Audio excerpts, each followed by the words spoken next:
Man's Lace a road is a bit of a stretch.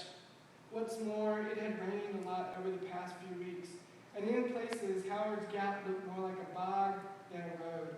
The over-mountain trek skirting the Pacolet River would be arduous, but it was the best option, the only option. If Waldrop wanted to keep Dick Walford alive until his court date in November. Dick Walford was in double trouble. It was 1894, and he was a young black man accused of raping a white woman in the South. Sheriff Waldrop had kept lookout for several nights as impatient locals demanded that he relinquish his prisoner to them. Waldrop could sense where this was headed.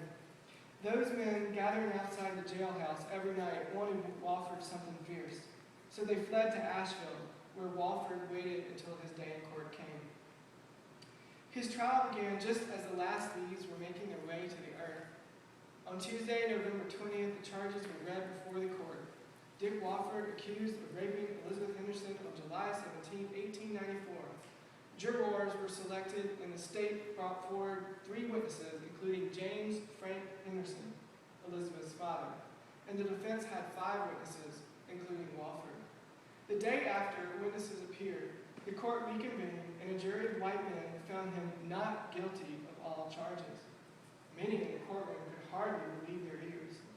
The sheriff quickly released Walford, pointed towards some woods behind the courthouse, and told the likely terrified young man to cut dirt. If not, he said, he would be hanged by the people. Based on attempts made on Walford's life in the summer before, Sheriff Waldrop would have known by then that Walford's best chance of keeping himself alive was to quickly leave Polk County and not come back. For that reason, Waldrop might have suggested he run toward Landrum, just over the border in South Carolina.